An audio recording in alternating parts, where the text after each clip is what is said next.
शिवाय। तो आप लोगों को एक कथा सुनाते हैं। युधिष्ठिर ने पूछा, हे मधुसूदन, श्रावण के शुक्ल पक्ष में किस नाम की एकादशी होती है? कृपया करके मेरे सामने उसका वर्णन कीजिए। भगवान श्री कृष्ण ने कहा, राजन, प्राचीन काल की बात है। द्वापर युग के समय के प्रारंभ का समय था। महिष्मतपुरी में राजा महीजीत अपने राज्य का पालन करते थे, किंतु उन्हें कोई पुत्र नहीं था, इसलिए वह राज्य उन्हें सुखदायक प्रतीत नहीं होता था। अपनी इस अवस्था को देखकर राजा को बहुत चिंता होती थी और उन्होंने अपनी प्रजा के साथ में बैठ के मीटिंग करी। बड़ी चिंता हुई तो सबको बुलाया और कहा, हे प्रियजनों, बताओ, मैंने अपने खजाने में अन्याय से कमाया हुआ धन नहीं जमा किया। ब्राह्मणों और देवताओं के धन से भी मैंने कभी नहीं कुछ लिया। पुत्रवत प्रजा का पालन किया, धर्म से पृथ्वी पर अधिकार जमाया। दुष्टों को, चाहे वे बंधु हो और चाहे पुत्रों के समान ही क्यों न रहे हो, दंड दिया। जो दुष्ट थे, शिष्ट पुरुषों का सादा सम्मान किया और किसी से द्वेष का पात्र नहीं समझा। फिर क्या कारण है जो मेरे घर में पुत्र की प्राप्ति नहीं हुई है? तो इसके बाद कह रहे हैं, राजा के वचन सुनकर प्रजा और पुरोहितों के साथ ब्राह्मण और उनके हित का विचार करने वाले गहन वन प्रवेश में चले गए। राजा का कल्याण चाहने के लिए सभी इधर उधर घूमकर ऋषि सेवित आश्रमों की तलाश करने लगे। इतने में उन्हें मुनि श्रेष्ठ लोमश जी के दर्शन हुए। लोमश जी धर्म के तत्वज्ञ, संपूर्ण शास्त्रों के विशिष्ट विद्वान, दीर्घायु और महात्मा थे। उनका शरीर लोम से भरा हुआ था, इसलिए लोमेश नाम था। वे ब्रह्मा जी के समान तेजस्वी थे। एक एक कल्प बीतने पर उनके शरीर का एक एक लोम विशीर्ण होता है, टूट कर गिरता है, इसलिए उनका नाम लोमश हुआ। वह महामुनि 3 कालों की बातें जानते हैं। उन्हें देखकर सब लोगों को बड़ा हर्ष हुआ।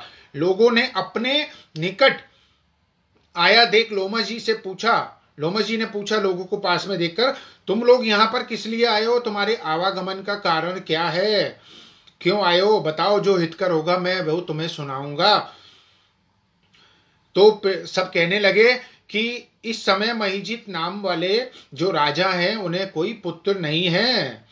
हम लोग उन्हीं की प्रजा हैं जिनका उन्होंने पुत्र की बाती पालन किया है। उन्हें पुत्रहीन देख उनके दुख से दुखित हो हम तपस्या करने का दृढ़ निश्चय करके यहाँ आए। हे द्विजोत्तम, राजा के भाग्य से इस समय हमें आपका दर्शन मिला है। महापुरुषों के दर्शन से ही मनुष्यों के सब कार्य सिद्ध हो जाते हैं। मुनि, हमें कोई ऐसा उपाय बताइए, कोई ऐसा उपदेश दीजिए कि राजा को पुत्र प्राप्ति हो जाए।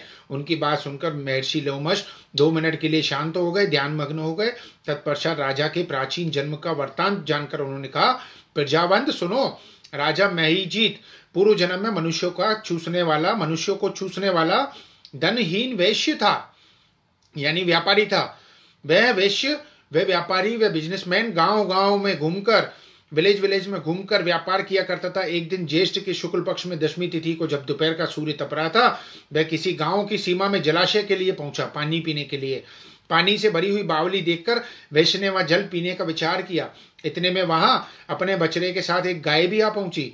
वह प्यास से व्याकुल और ताप से पीड़ित थी, अतः बावली में जाकर जल पीने लगी। वैश्य ने पानी पीती हुई गाय को हाँक कर दूर हटा दिया और खुद पानी पीने लग गया। उसी पाप के कारण राजा इस समय पुत्रहीन है। जयराम जी की किसी जन्म के पुण्य से इन्हें निष्कंटक राज्य की प्राप्ति हुई है। कोई ना कोई इसका पुण्य कर्म है, इसलिए इसको राज्य मिला है। अभी प्रजाजनों ने कहा, मुने, पुराणों में लिखा है कि प्रायश्चित रूप पुण्य से पाप नष्ट हो जाते हैं, अतः ऐसे पुण्य कर्म का उपदेश दीजिए जिससे पाप नष्ट हो जाएं। लोमश जी ने कहा, हे प्रजाजनों, श्रावण मास के शुक्ल पक्ष में जो एकादशी होती है वह पुत्रदा के नाम से विख्यात है। वह मनोवांछित फल प्रदान करने वाली है। तुम लोग उसी का व्रत करो। यह सुनकर प्रजाजनों ने मुनि को नमस्कार किया और नगर में आकर विधि पूर्वक पुत्रदा एकादशी के व्रत का अनुष्ठान किया। उन्होंने विधि पूर्वक जागरण भी किया और उसका निर्मल पुण्य राजा को अर्पण किया।